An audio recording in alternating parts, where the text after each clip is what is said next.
Baxter. No. And I'm Mary Richards. You got spunk. You haven't met me. I'm Ted Baxter, the anchor man. He missed out on a best wife. How can you leave me?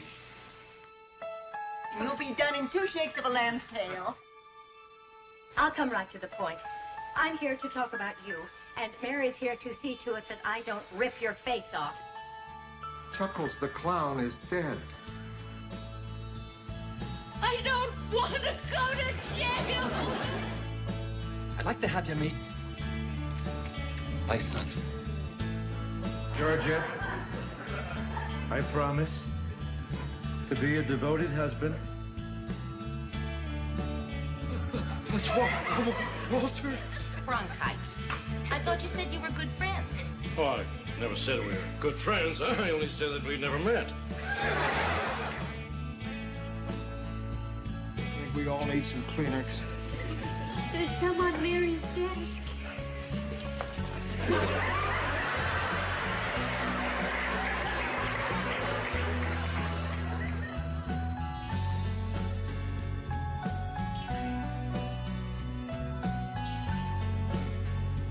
I treasure you people.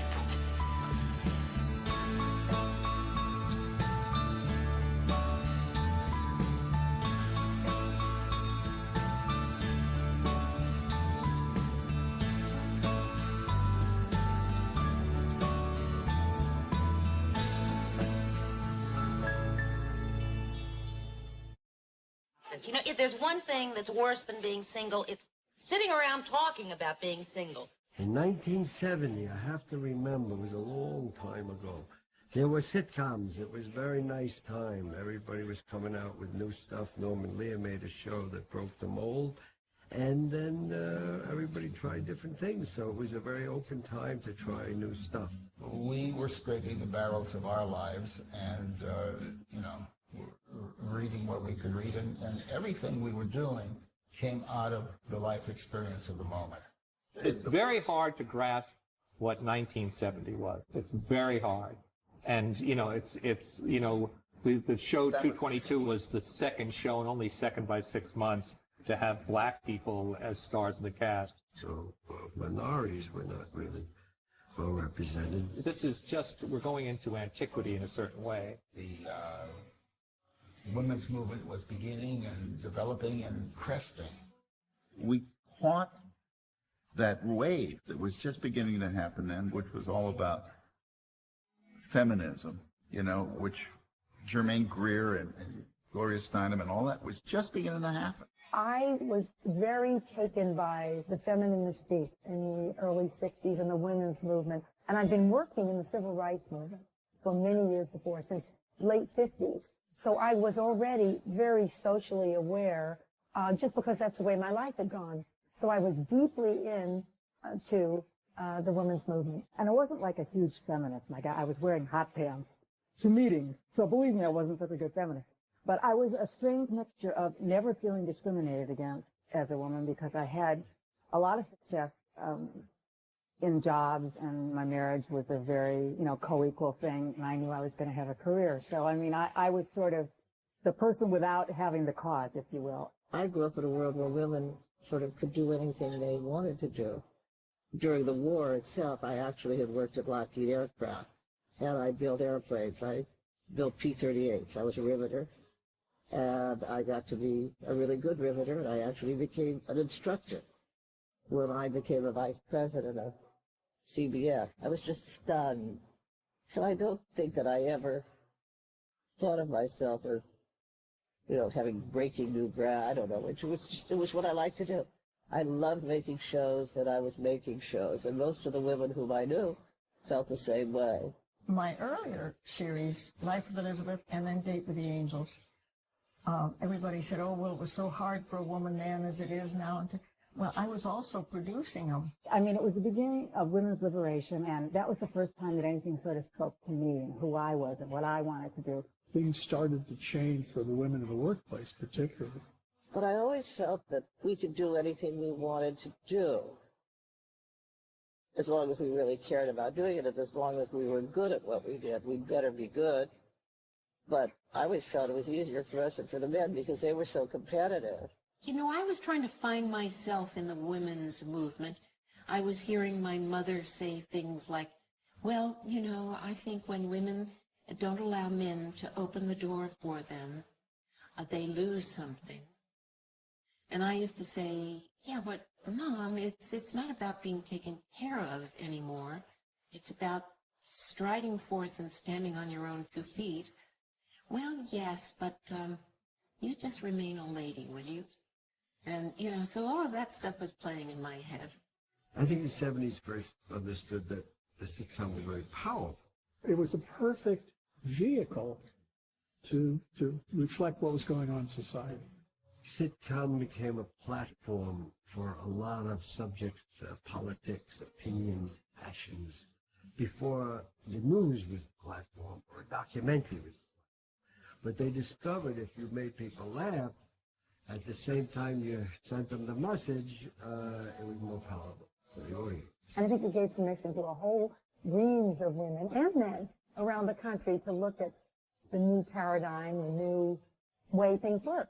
I think everybody who was alive at that time was feeling in their own life. You know, this was quite a cultural revolution, feminism, and we're in a position to manipulate it for our own profit. Well, you know, it can't be a coincidence. The girl I play has my name. She works at my job and is pretty much of a, you know, dum-dum. The Dick Van Dyke Show ended in 1965, and we didn't start Mary until 1970.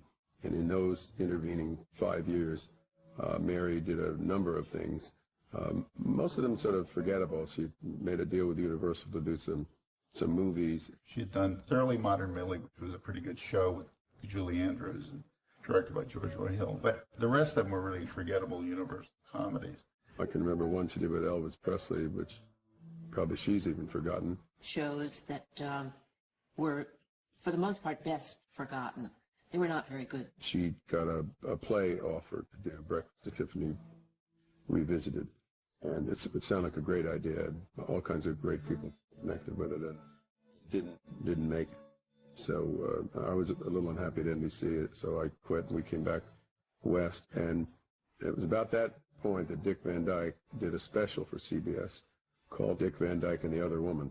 Dick Van Dyke, as always the generous performer, kind of gave that special to me. He made it about me, and I was able to sing and dance and carry on and have a good time, which was communicated to those watching. And it was on the basis of her performance in that special that CBS offered her own series, or at least a 13-week commitment to do a series. And that was in 70, or we began at 70 anyway. It's just so hard to picture the time. You know, 3 networks, everyone watching 3 networks, CBS having probably 18 of the top 20 shows. Yeah, it was all rural. So it was all comedies they were doing. And the network was fat on it, you know, that was fat on these rural shows. The Petticoat Junction, maybe, and Beverly Hillbillies and Green Acres, and I can't remember all of them, but they had 4 or 5 of those non-urban appeal shows. You can get big numbers with those kinds of shows, but you don't get your young urban viewer. They weren't attracting the demographics that the network wanted. The president of the whole network was a guy named Bob Wood. Never before, never since, as an entertainment executive, taken off highly successful shows because he didn't think they were good enough. So Bob Wood, in effect, threw them all off the network, almost all at once, and began to look for material that was, you could say, more urban, more sophisticated. And Dick Van Dyke had been off for a while, and with Van Dyke went a certain kind of smart comedy, I think. Yeah. It was CBS who looked at it and said, we think there's something here that we could build a show around. And so they called me and said, would you like that? And I said, yes! And then it became a matter of getting good creative people to create a show for Mary. Grant was aware of the talents of Jim Brooks and Allan Burns, who I think had worked together once on one project, but mostly had done their own things. Jim had created a really good show called Room 222. It was a comedy about an inner city high school, but it had some meaningful stuff in it. It was a wonderful show. And Jim asked me to come over, and that was really the first time Jim and I got thrown in together. And it's where we met Grant. Grant Tinker was the head of 20th Century Fox Television, which was producing the show. And Mary got an on-the-air commitment right after the first season, I think, of 222. Grant said, I think there could be magic with those two men working together. He kind of approached us separately about how would you about like being a to team. do. Yeah, that was amazing because we didn't get together and said, let's do it together. He questioned each of us individually. Yeah, I remember you called me and said, listen, you know what he's talking about? It's not just doing a show. It's doing a show with Mary, which interested us. Who wouldn't be? We loved her. We loved the idea of doing a show for her. We were television writers. It was a great opportunity. Loved the idea of working together. It seemed like it would be, terrific.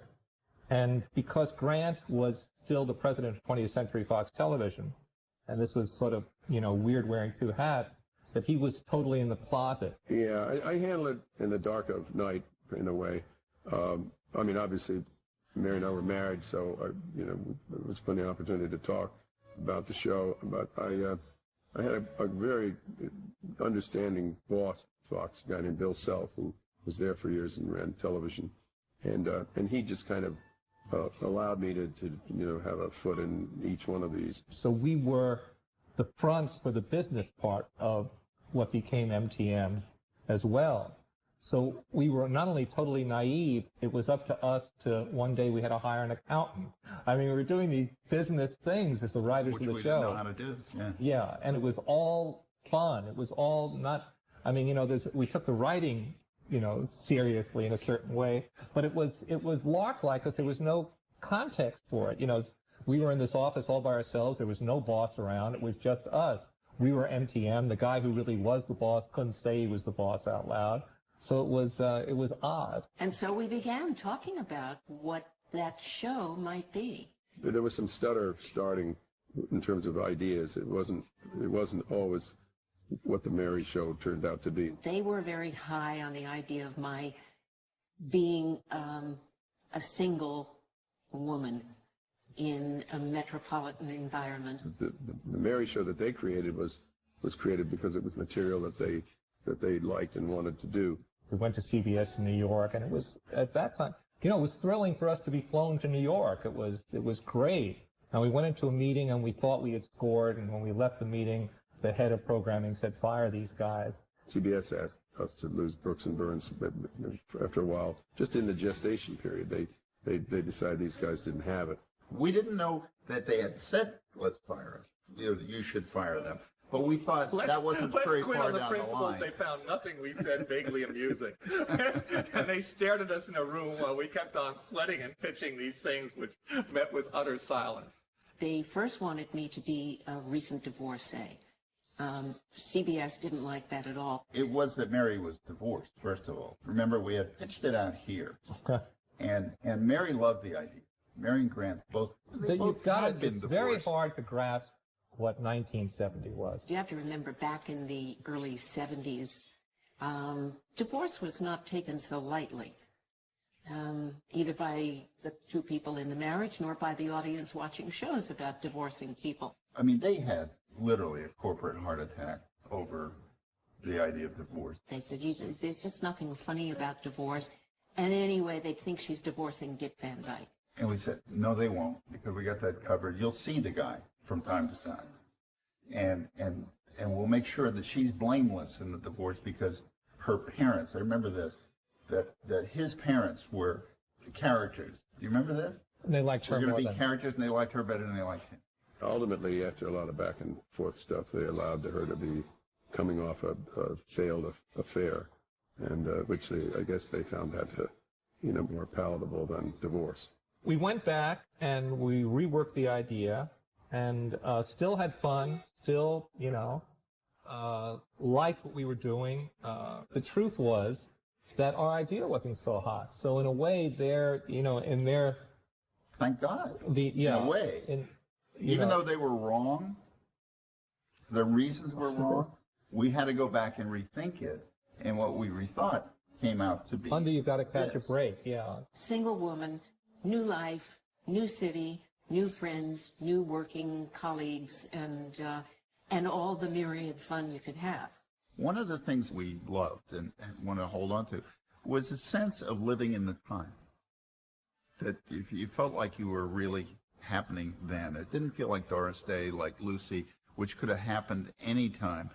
We wanted this to have a reality. You could tell that Mary was 30 or thereabouts, and we wanted to do a show about a woman in her early 30s, which CBS said to us, what difference does it make? And it said, well, it makes a difference to us because it helps us write it. Because we'll know. And that turned out to be the best notion we had. There are no small jobs, only small people. But Phyllis, you're not small enough for this job.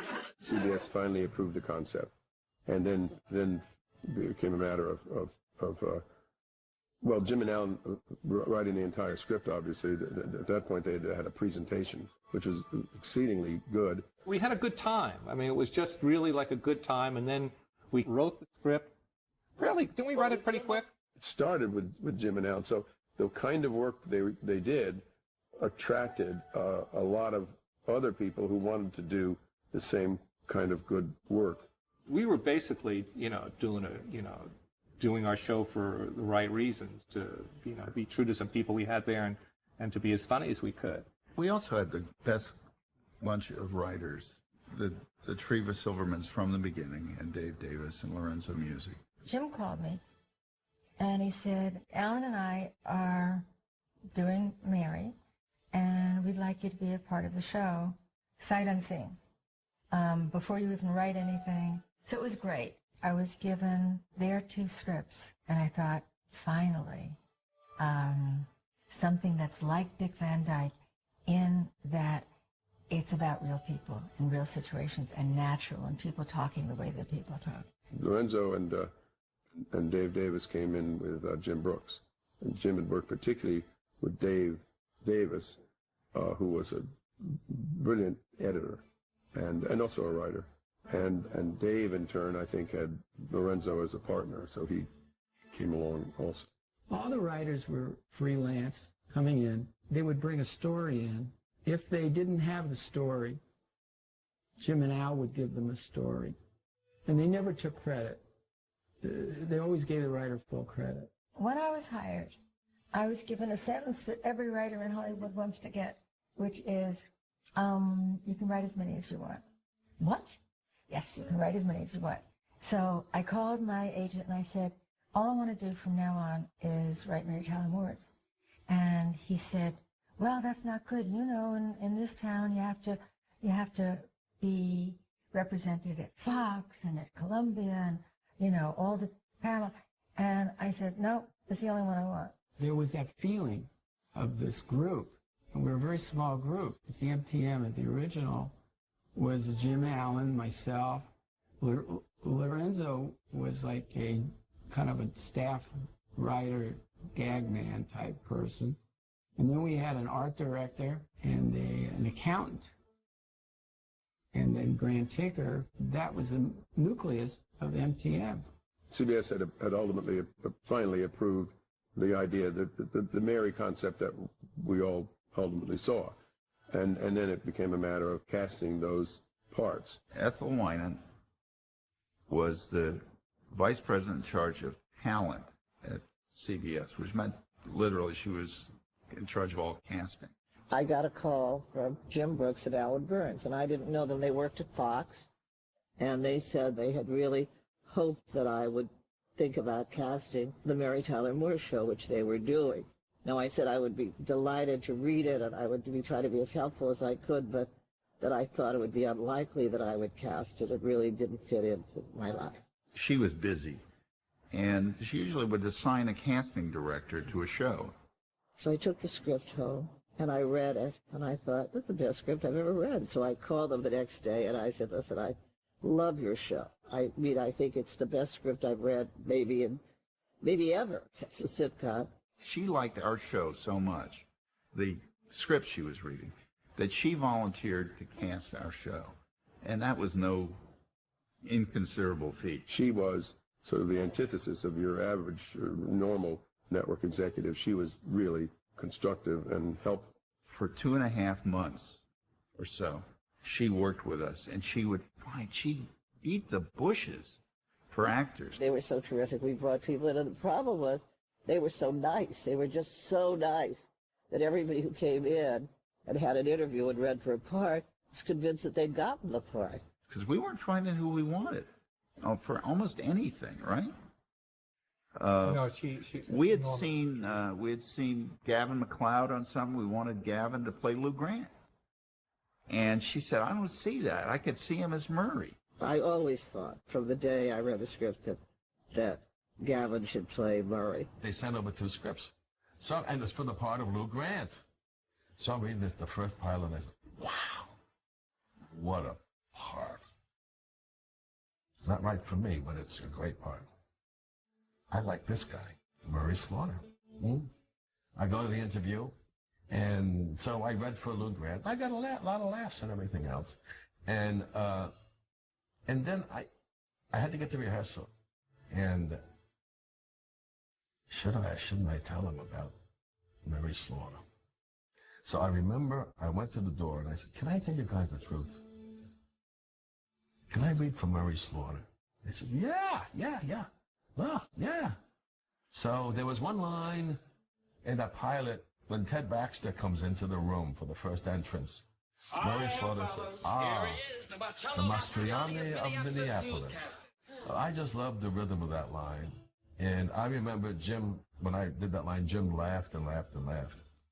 Didn't think anything about the whole thing, because, he was a supporting character. About 3 p.m, my agent shows up, and there's a window in the... And so I asked if I could, what? He said, "You did the Mary Tyler Moore show." I said, "Oh, what part?" He said, "I don't know, a guy named Murray." I said, right on. And I was just so happy. Gavin was supposed to be my nemesis, the character as written. But then they met Gavin MacLeod, and Gavin is so filled with exuberance and warmth, and the feeling that his hands are ready to catch you and help you at a moment's notice, that they changed it all. And they made us good, fast buddies. Murray, this papa you sent down, Ted doesn't like it. See what you can do to perk it up. From the day I read the script, I knew that Cloris Leachman should play Phyllis. I mean, if I couldn't have had Cloris Leachman as Phyllis, I don't think I could have done the show, because, she just was Phyllis. When Cloris Leachman flew into that room, I was in the middle of a hurricane. I'd never seen anything quite like her. She was like a wood nymph. I came in to see about Phyllis, and I don't remember it exactly, except I said something like, who makes the decisions here? And they pointed to somebody, it's a man, and I went over and apparently sat on his lap. I do remember sitting on his lap. She flitted from Allan Burns' lap to Jim Brooks's lap and twirled Grant's hair and, was just captivating. And I thought to myself, she is perfect. And what am I going to do with myself? Because she was such an electric performer, I thought I'll never be able to hold my own with her in a room. Phyllis Lindstrom, this is Mr. Grant. You mean she works here? Yes. Good. You're fired. In my case, I could take only credit for Asner, Ed Asner, who I'd seen do a very bad movie of the week at Fox. I think I had done a half-assed appearance in something mild comedy to it. And very bad material that he did just defensively, sort of comedically. And so I had this sense of him being able to do comedy. He suggested to Allan and Jim that they might look at him to play Lou Grant. He said he's perfect physically, and he's a hell of a good actor. They asked Ethel Wynand, vice president of casting at CBS, could I do comedy? And I understand she said, and I never do anything. Nobody had ever seen him do comedy, however, although he said that he had been involved in a lot of theater in comedy. I had done comedy on stage, but had always feared it, because I never knew how to repeat the laugh, I guess is the best way I can explain it. It was not an easy thing to get done. CBS thought of him as a dramatic actor, which indeed he was. And he did a very bad reading, apparently, for Jim and Allan the first time he came in. His audition for us was famously bad. Jim said, that was a very intelligent reading. And I could smell it. The intelligent, but wow, not funny. Ed got up and thanked them, and they thanked him, and he had kind of backed his way out of the room over to the door, and he had his hand on the doorknob, and he turned around and he said, "May I do that one more time?" And they said yes, yes, and they knew what was coming. I read it like a maniac. Had no rhyme or reason to it, just a wild, frenetic man. And Jim especially laughed his ass off.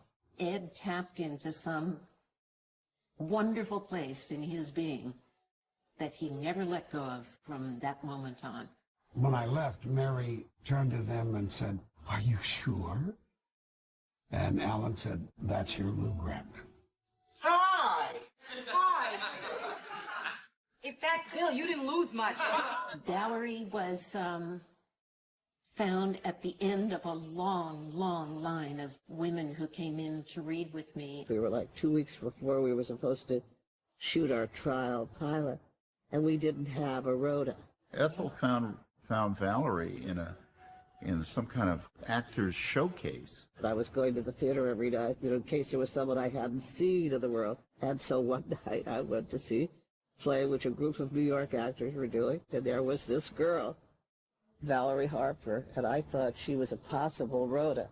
I did a little show called An American Nightmare. It was a send-up of a staged reading, and I played two characters. I mean, it was a really crazy, zany piece. Having seen her, I then left and went to the second act of another play.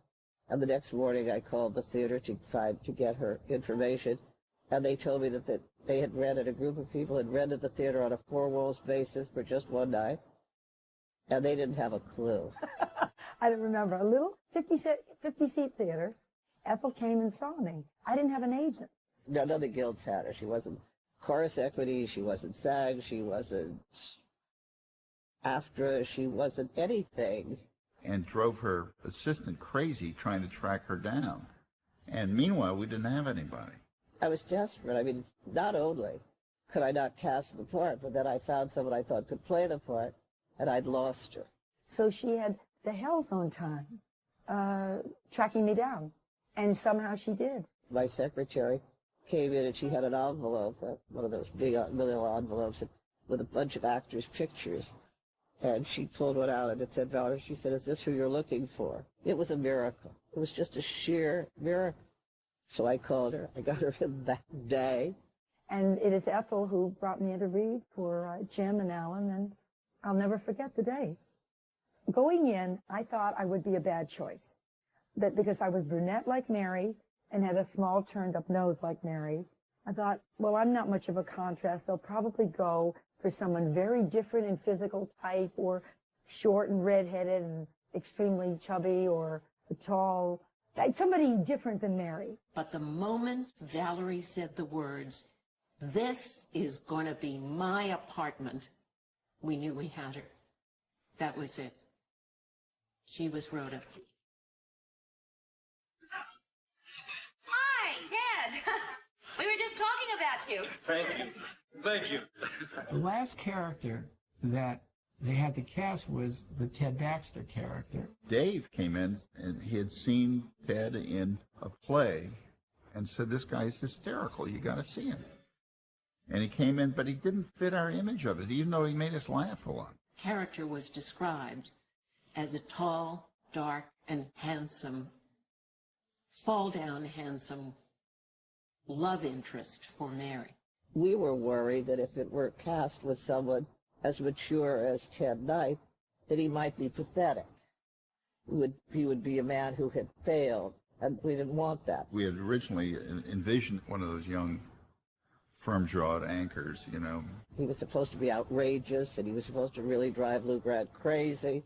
Remember, we were talking about John Aniston was our #1 pick at that particular time because he fit our image, even though he wasn't as funny as Ted. We had other actors. John Aniston was one of them, and Angus Duncan. I mean, there were people that we really came very close to casting because of worried about Ted's age. And then Ted Knight came into the room and totally turned their heads around. He came in, and he was wonderful. I mean, he knew it was his part. It's like sometimes you know that this is the part you were born to play.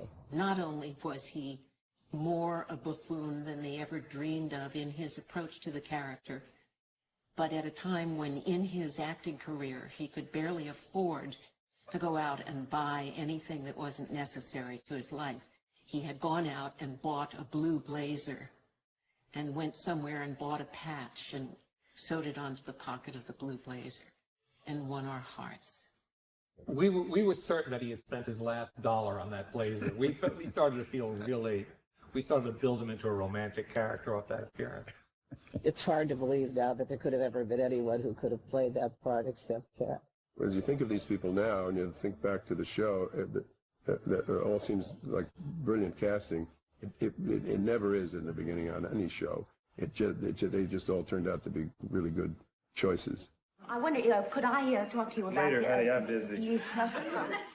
But I'm supposed to be in charge.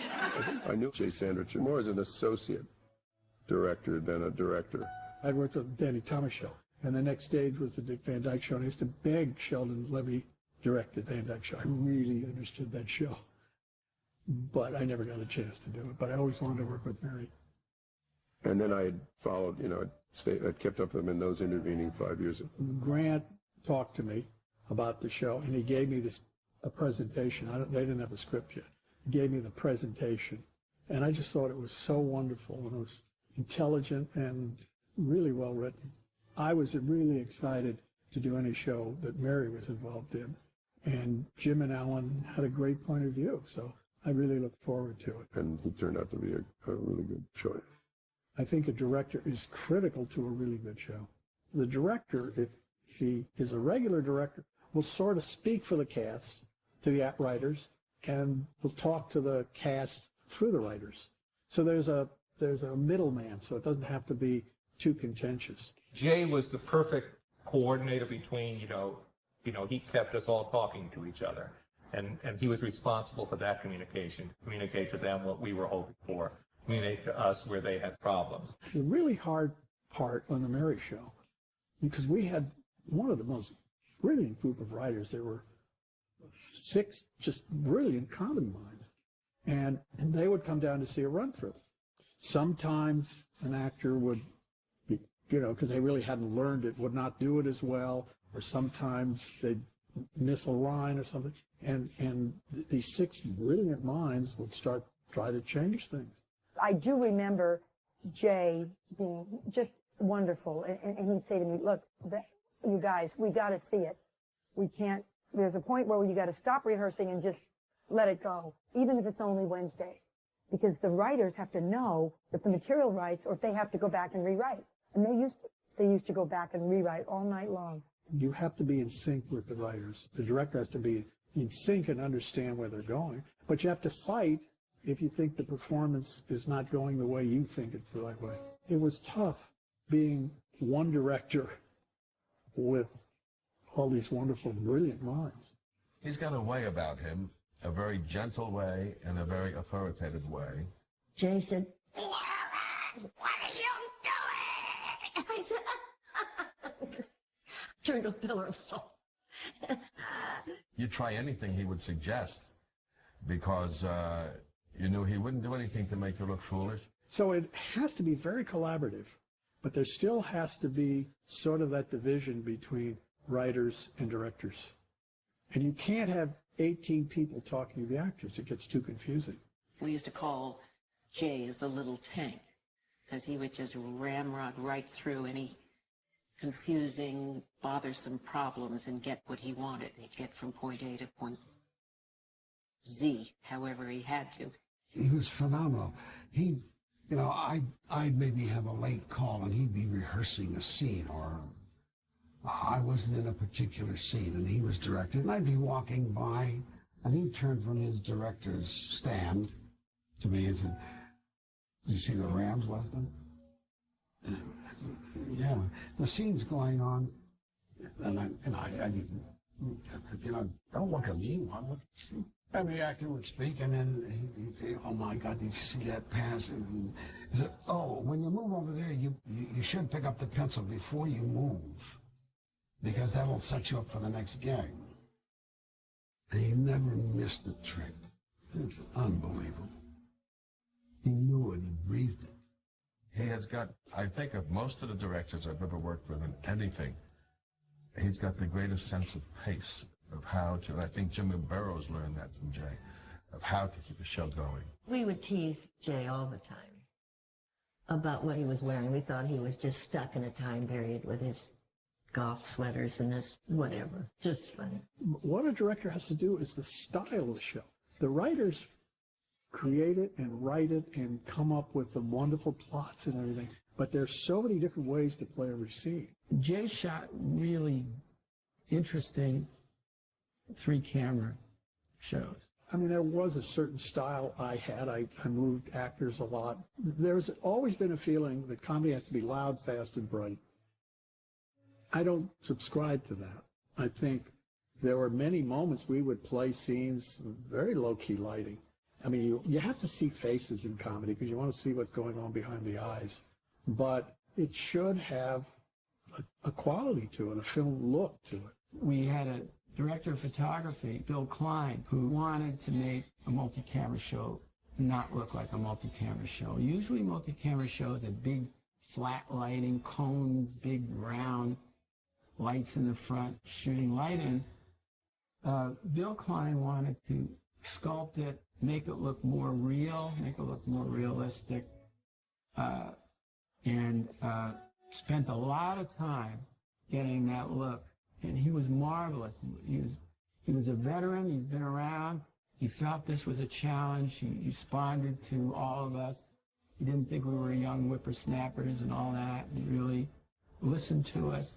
Listened, to Jay. Got the angles right. Did all that. It's all a matter of find talented people, find good cameramen, and tell them what you want and let them do it. People always ask, why Minneapolis? And I think Jim and Allan wanted a metropolitan area that hadn't been seen to death on television already, like New York, Chicago, LA, and also a growing city that was full of life and young people and old people, fat, skinny, tall, thin. It seemed to have a lot going for it. They wanted Midwest because of Mary being somewhat Midwest. And something that offered the 4 seasons. And this is one of the things that was different about the show. With Minneapolis, you have weather, and you've got snow. It was always the staging. Mary would come into work and go right to the coat rack, hang up her coat, put her purse, walk down to her desk. And you really had ready-made staging. It wasn't just walking in, delivering lines. It was actual business that was real. I think every episode offered real moments, and it also, every episode, promised you and delivered truth. We were true to that code. We never went for a guaranteed laugh at the sake of the truth. Very proud of that. One of the things that made the show somewhat different is that they brought in Reza Badi, who was this genius director. Reza Badia, who did the main title, who had also done the Hawaii Five-0, the famous cut. We had hired him to do the main title. Usually, the concept that I had, I go and draw it and write it down and discuss it with the producers.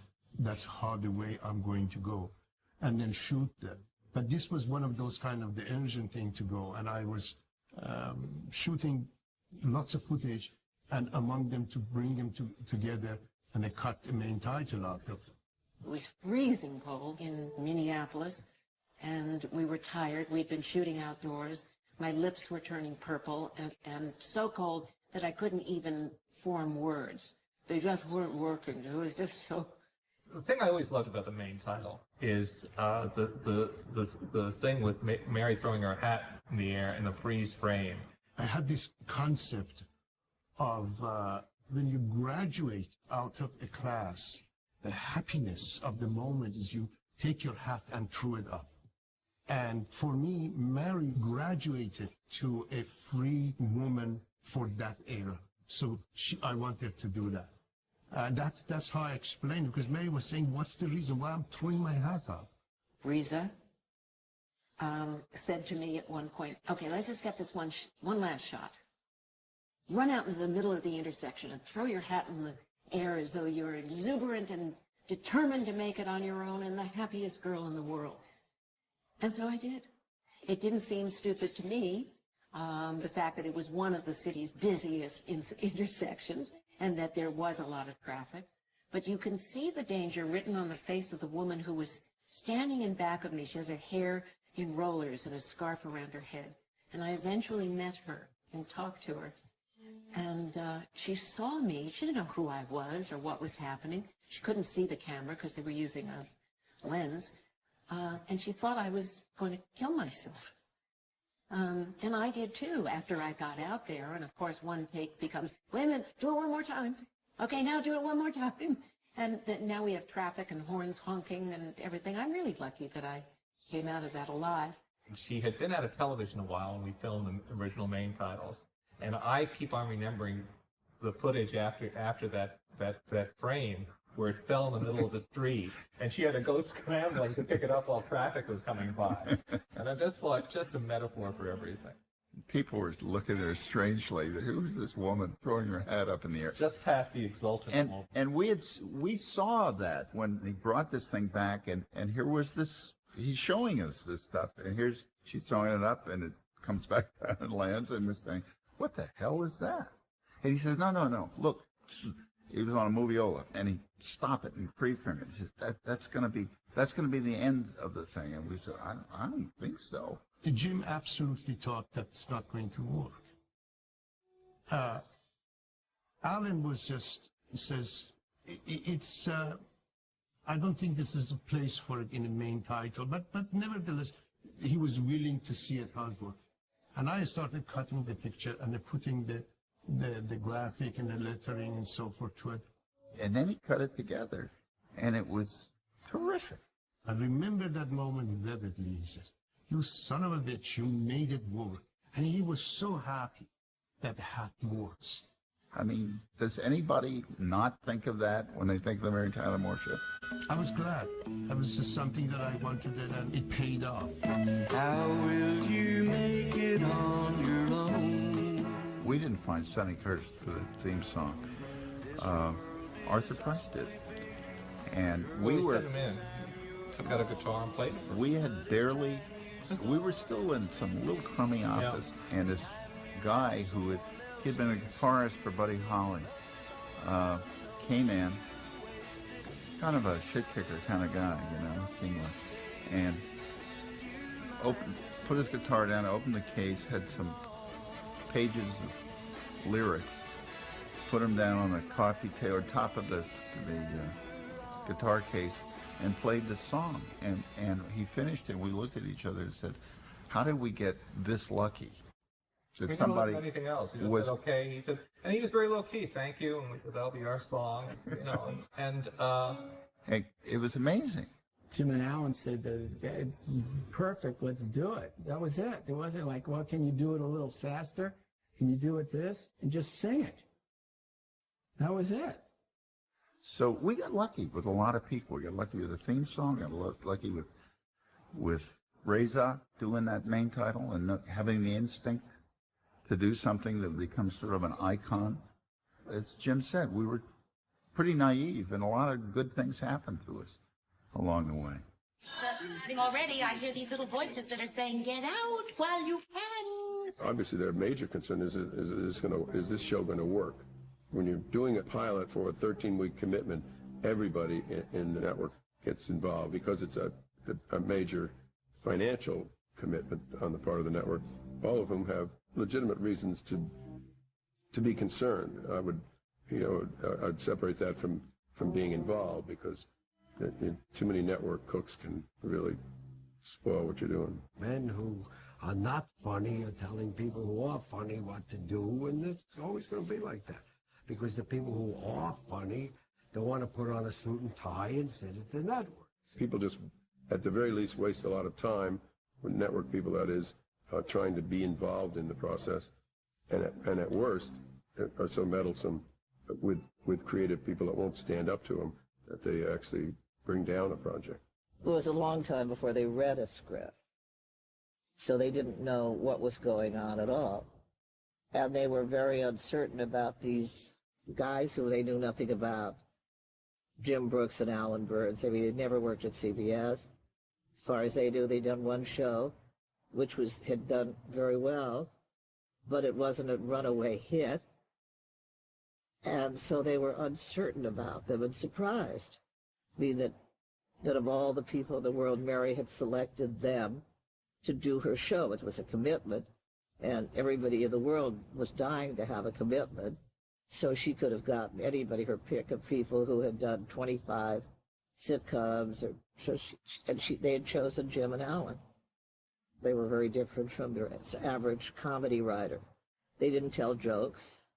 We were very independent. We would have walked. We were not going to compromise. It would never have happened had it not been for Grant.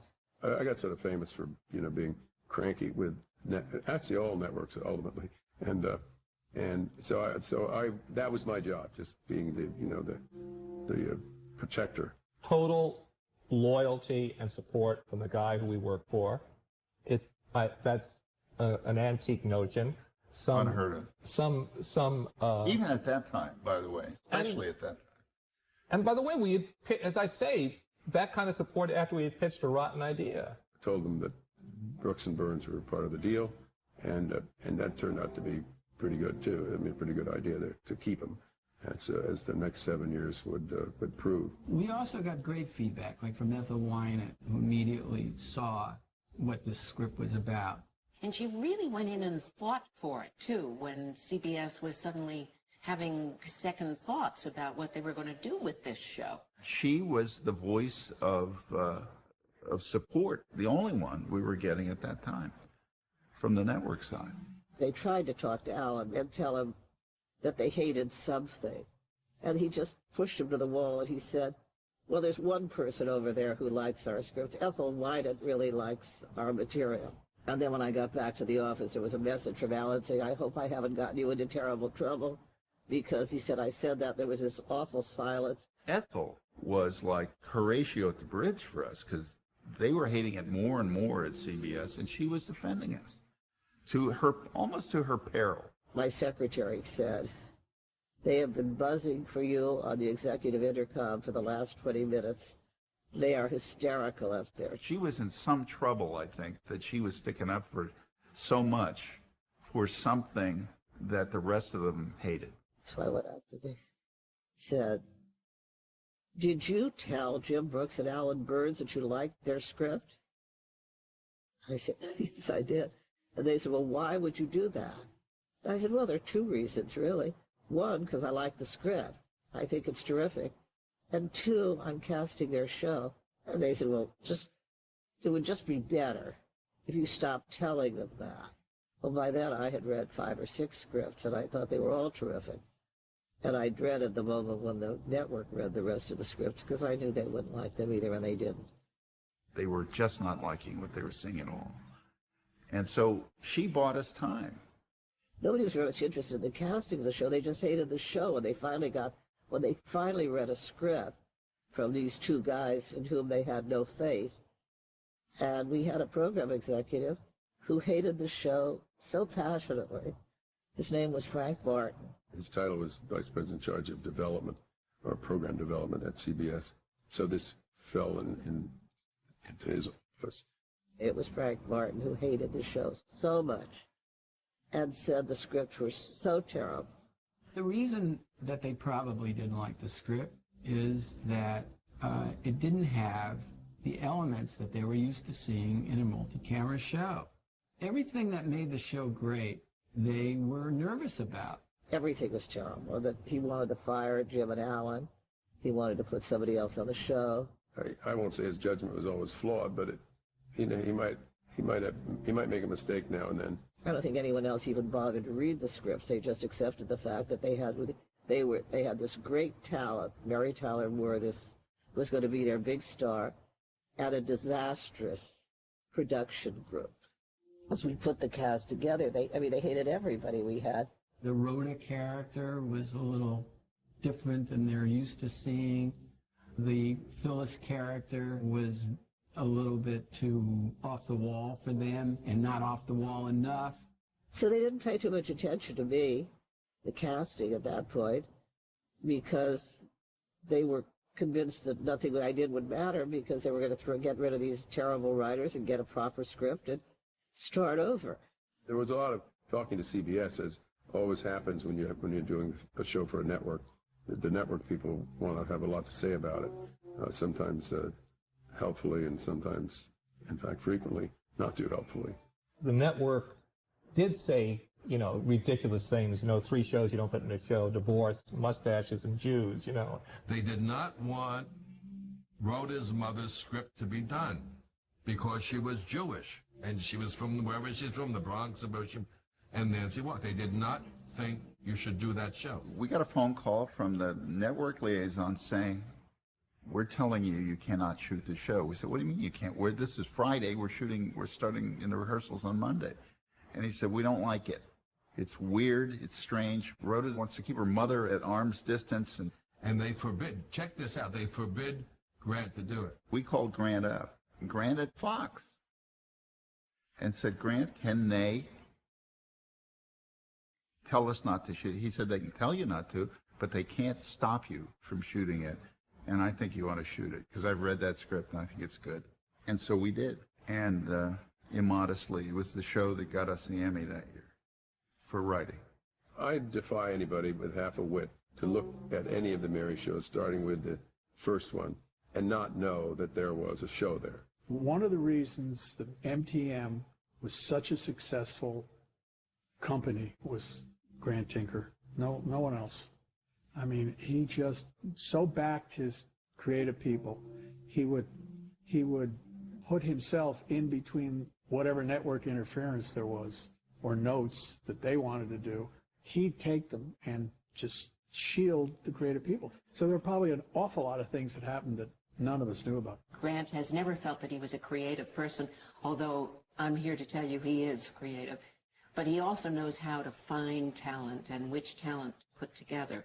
And he had a very nervous wife. He had an actress who had a career on the line, who was coming back to roll the biggest dice of her life, and he kept on. I still don't. It's almost quixotic that Grant's support of us.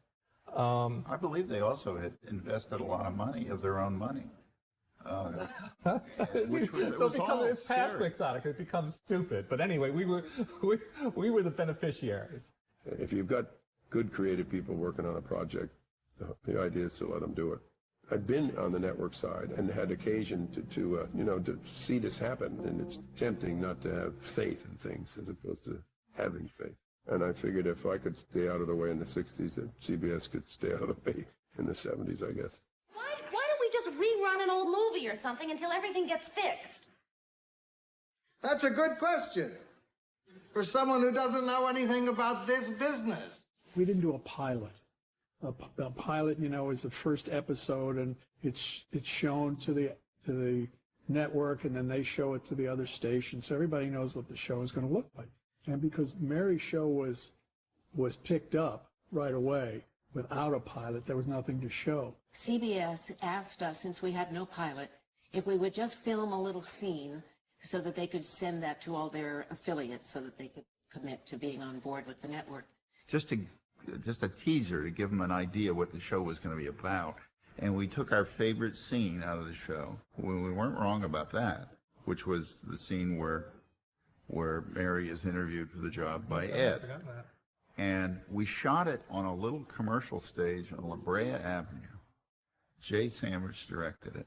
And it was terrible. I'm putting this nicely. I have no idea who the cameraman was, but he really didn't understand how to light Mary. So, number one, it looked terrible. And number two, we'd never rehearsed. It was dull.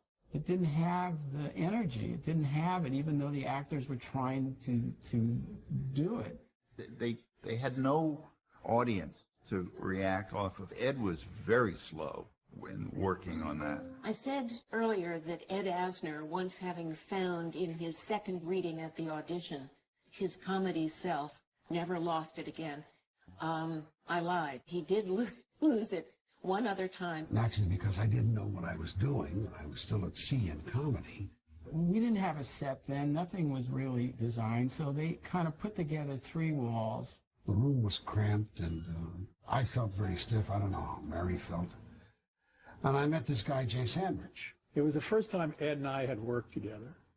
And I'm sort of a bug on pace and not really overplaying things.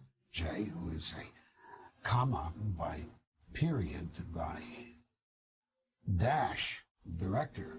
Ed, who is a wonderful dramatic actor, a really wonderful dramatic actor, hadn't done comedy in a while. And he was playing the scene, from my point of view, a little too dramatic and not fast enough, not paced up enough. So we really disliked each other. I take his direction, and I would try to do it all the time thinking, the series sells, and I get zapped. I'll get this bastard off the lot, and he'll never be seen again. That day was not good. I'm sure that Ed was not happy to have to work with me, and I thought, this is really going to be tough. It just didn't work very well. Didn't work at all, frankly. I mean, Ed was uncomfortable. He hadn't really rehearsed. Jay came in for like a half hour to stage it. And it was edited together, and it was pretty much the exact scene as it finally appeared in the show. If you look at the material in the presentation, it is all within the show that they ultimately shot. The problem is that there was no audience, and it was single camera. So no matter how much you try, you cannot duplicate the sound quality, the energy quality, the mood, the whole feeling of a multi-camera show. That's why we do it in front of an audience. Somehow the comedy all went out of it, and I don't know why. Maybe it was me. Maybe I wasn't very funny. You know, Mary walked in, and she pretty well knew how to play the scene.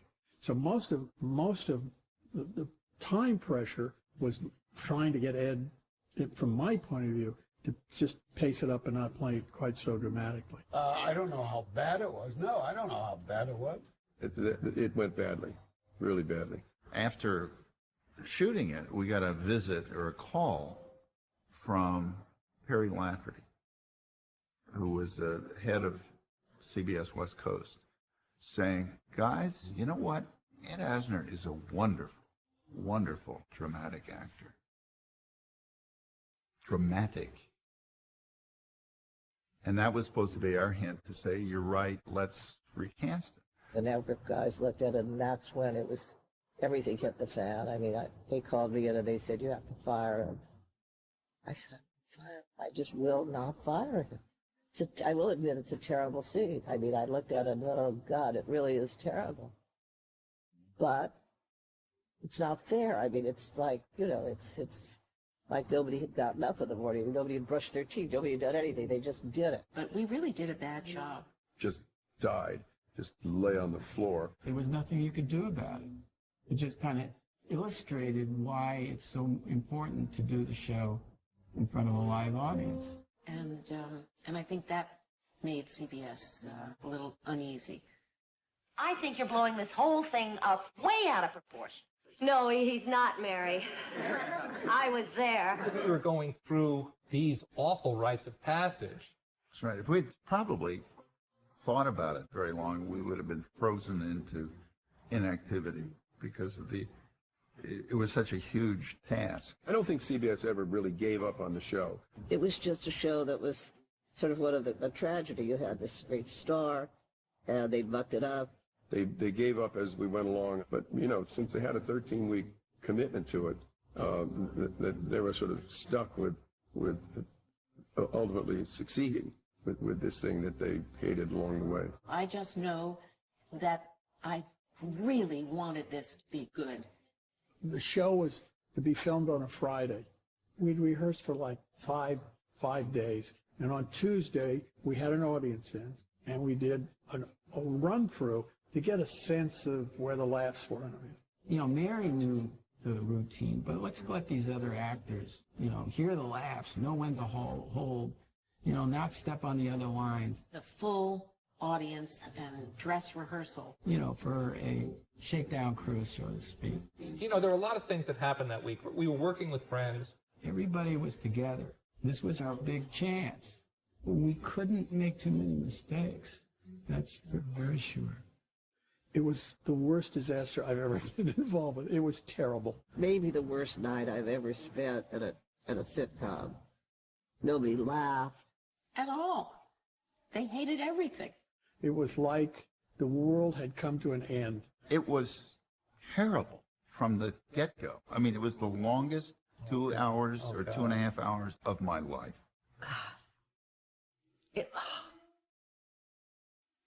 Here are the things that happened that night, which we will call Black Tuesday.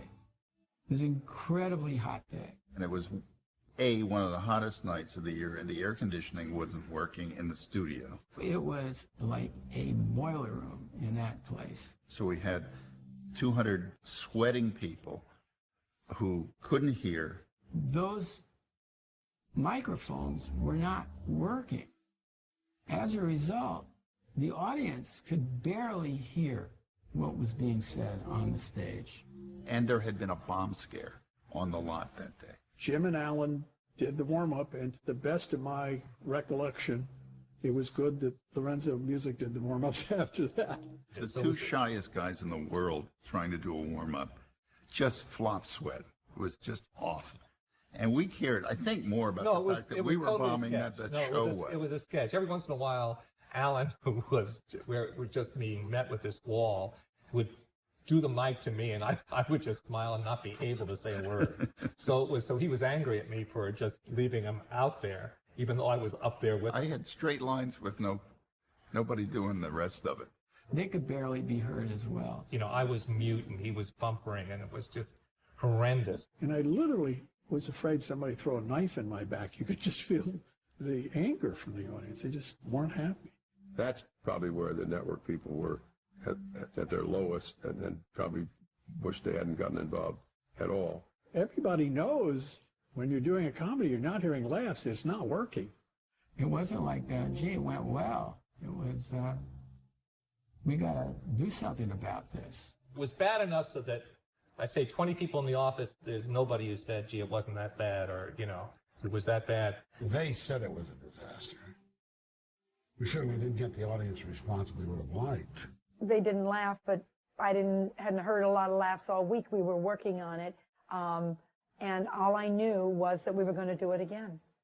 I remember the show. I thought the show was wonderful. Maybe the cast is better at blocking out that kind of horrible experience than I am, but it was vivid in my mind.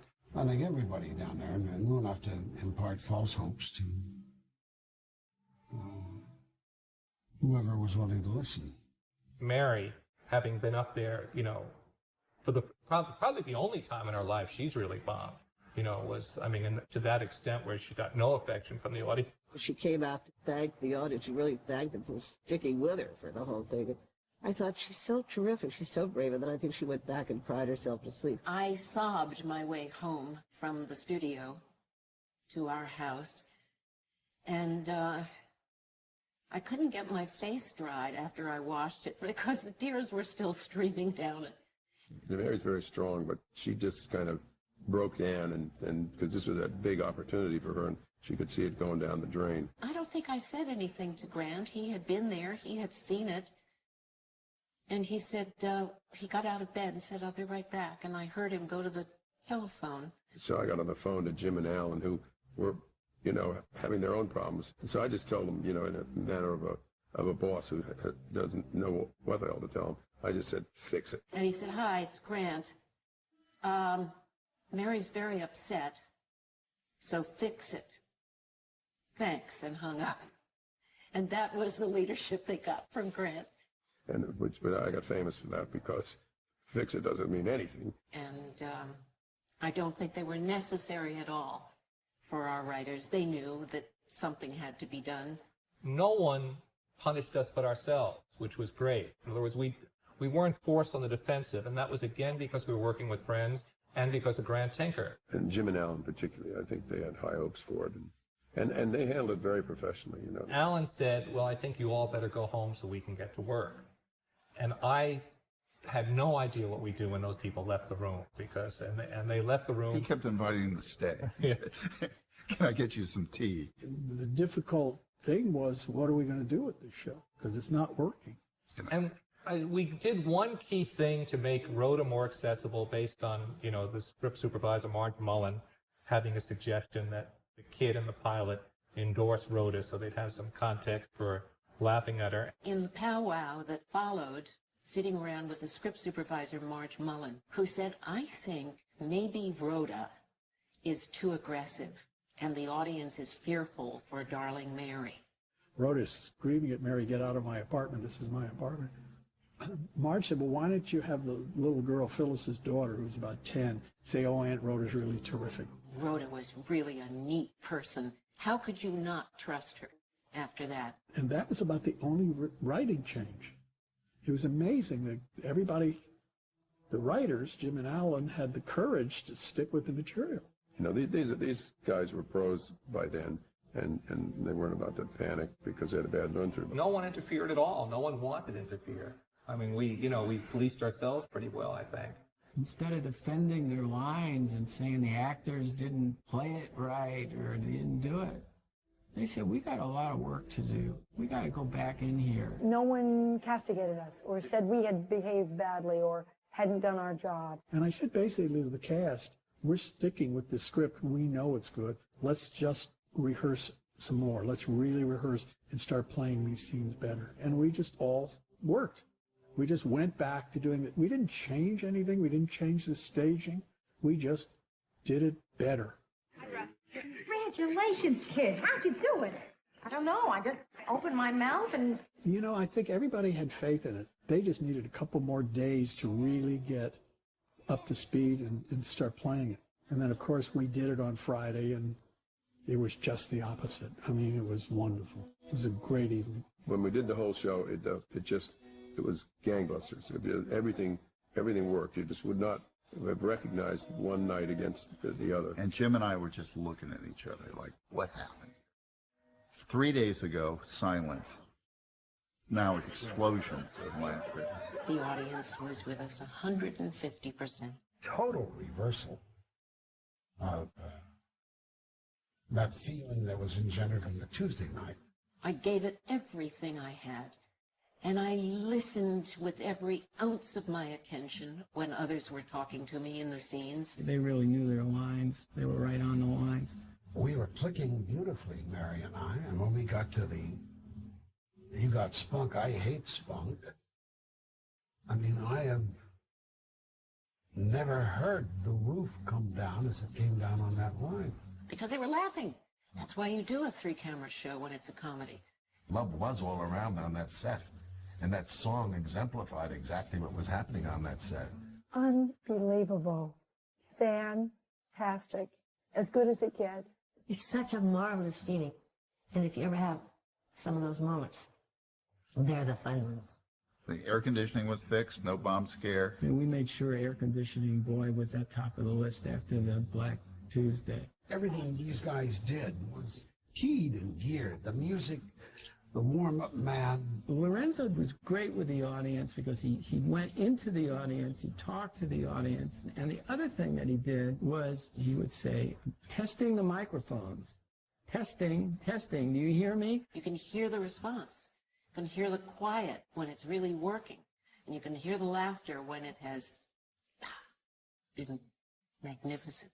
Oh, you know what the great thing was, too? Then the cast believed in us.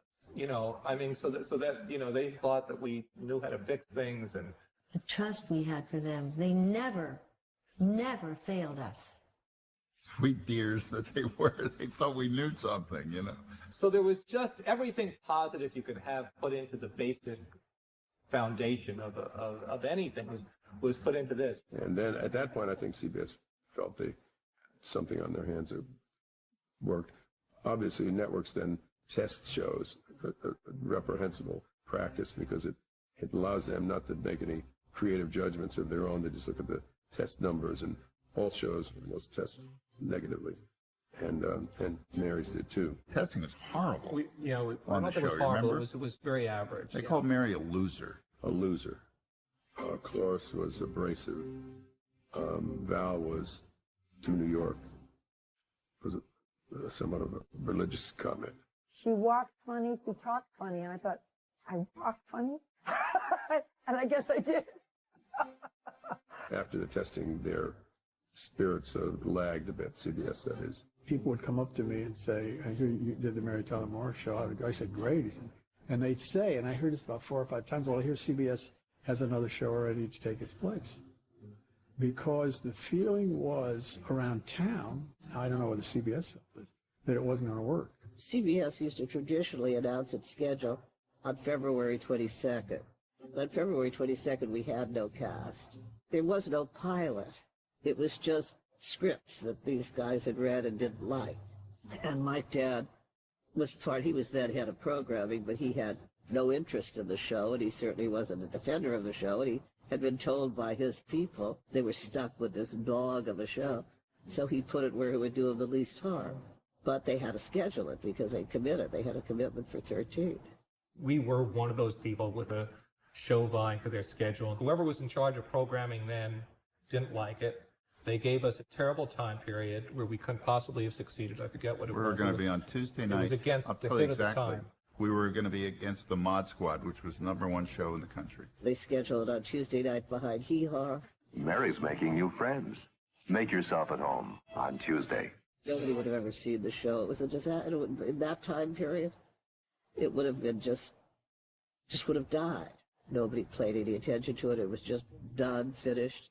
And then network president Bob Wood, in effect, threw them all off the network almost all at once. Those non-urban appeal shows, and began to look for material that was, well, you could say more urban, more sophisticated, whatever. He had a conflict with Mike Dan because he wanted to cancel some of these shows, and Mike said, "Wait a minute, this is my development, and Over My Dead Body." And I think Bob said that could be arranged, and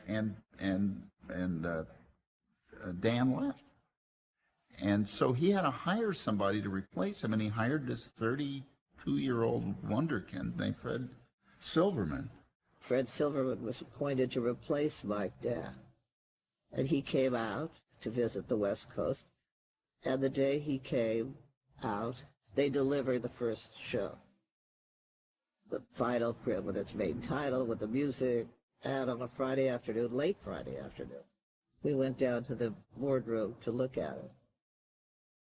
And all the vice presidents were there around the show. I had never seen it finished. And I was thrilled. I thought, this is really a great show.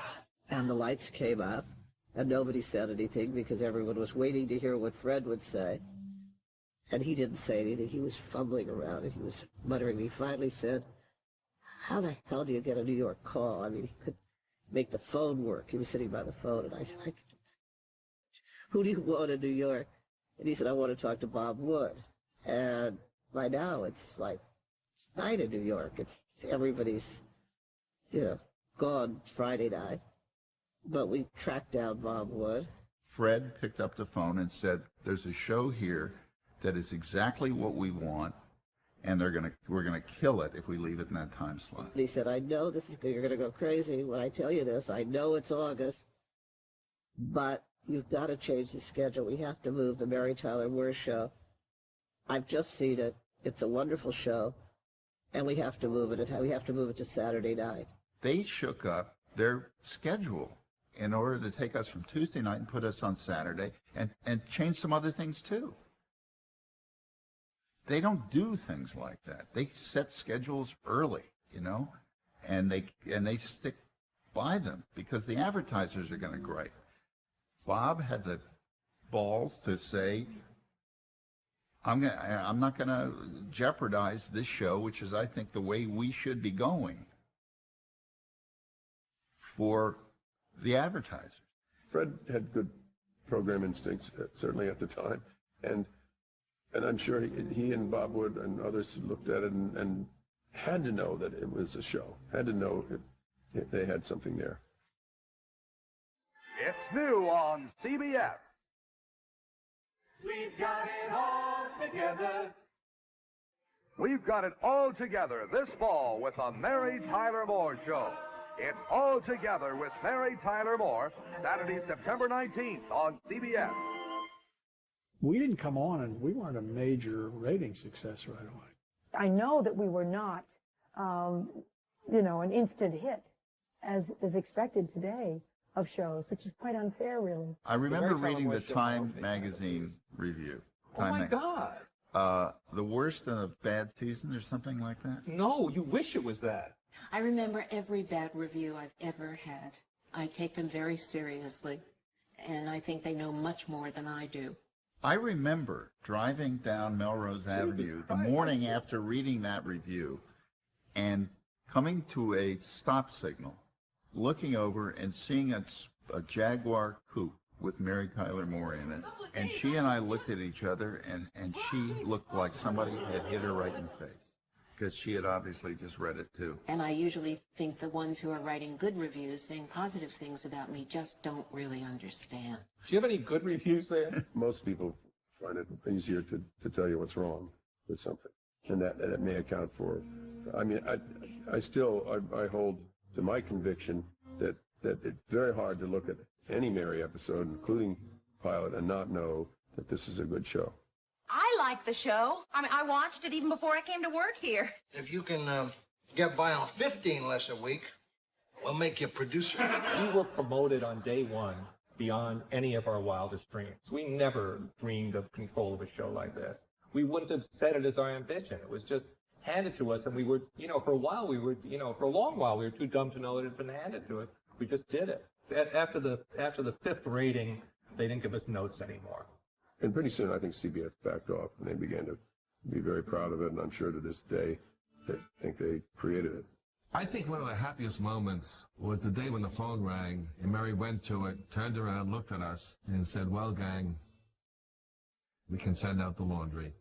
They're picking us up." From that point on, the kind of work they did attracted a lot of other people who wanted to do the same kind of good work. I thought immediately when I saw it, I loved it. I could relate to it. I said, I begged Gary Marshall to get me an appointment. I said, I can do this show. I know this show, and I know these people, and it's women, and it's friends, and all the things I care about. So you must get me on this show. Ed Weinberger came in a year too, and it was, and he was amazing, what he brought to it. And then he brought in Stan Daniels. When Ed asked me to do these two skips, I was delighted to do them. And then they brought in David Lloyd. I could not believe that they'd gotten so much into 22 or 24, I guess it was then, 24 minutes. A brilliant pilot.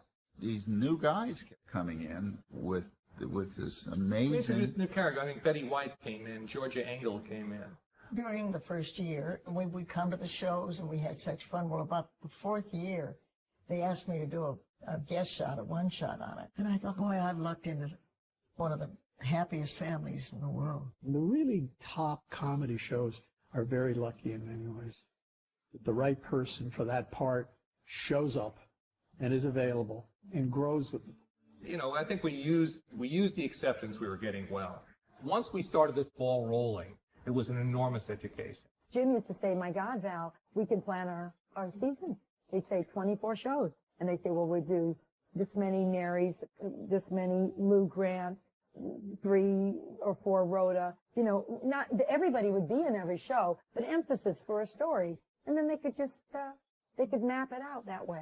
What they really cared about was the humanity of the actor, who this person was, because as the series goes on and on and on, you have to find a lot of depth.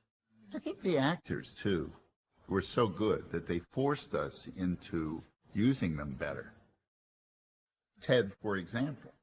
Ted Knight was fabulous. He was not near as dumb as his character.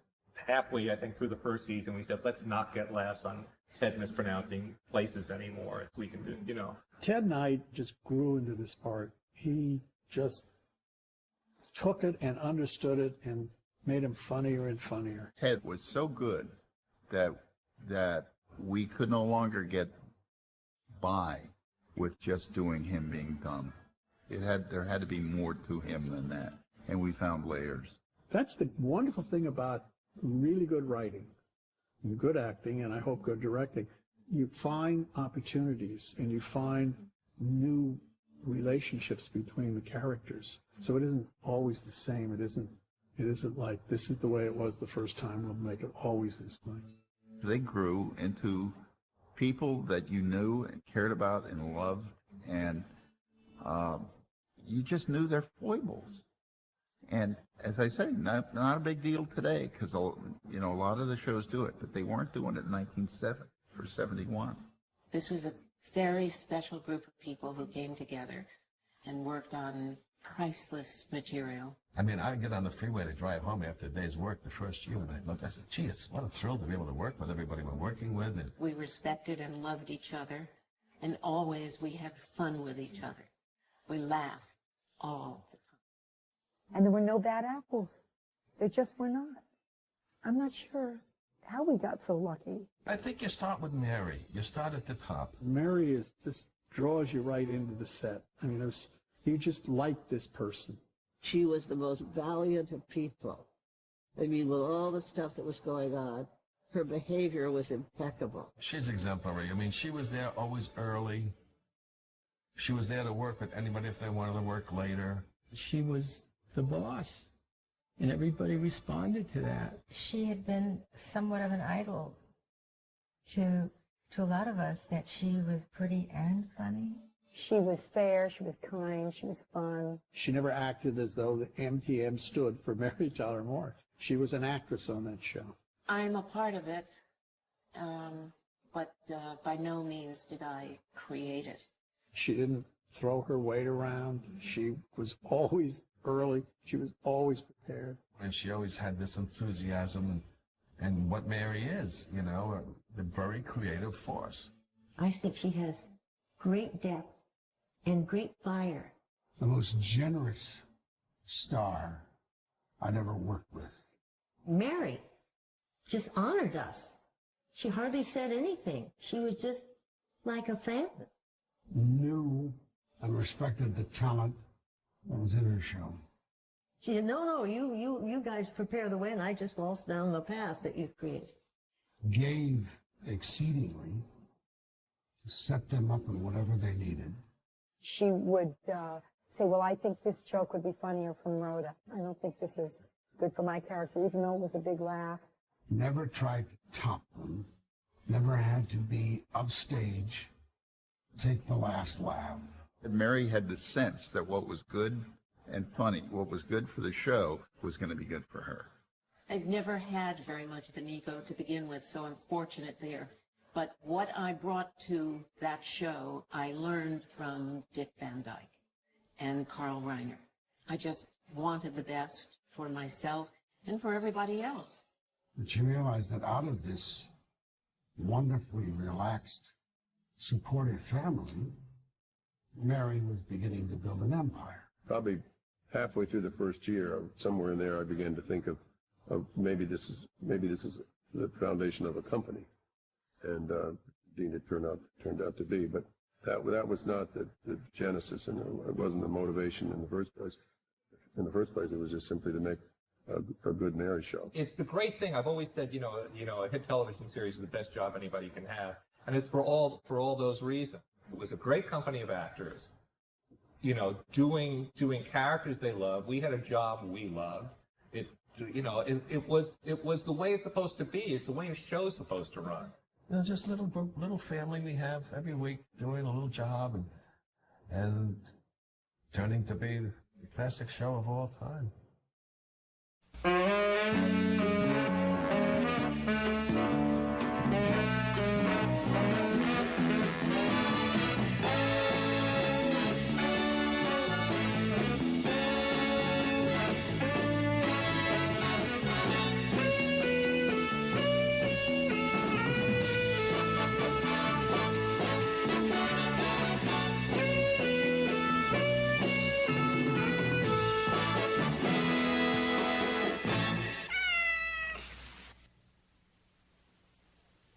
Mary Tyler Moore Show, on opening night at least, was a disaster for the old co-star of the Dick Van Dyke Show. She plays an inadvertent career girl, jilted by the rounders she put through medical school. Angus Duncan. And working as a gopher at a Minneapolis TV station. Her boss is a drunken clown. Oh, that's interesting. Of a news director. A narcissistic nincompoop. And a narcissistic nincompoop of an anchorman doing injustice to even the worst of local TV shows. Isn't that funny? What was this in Time Magazine? Oh my God. Your point in giving me this? How will you make it on your own? This world is awfully big. Girl, this time you're all alone. But it's time you started living. It's time you let someone else do some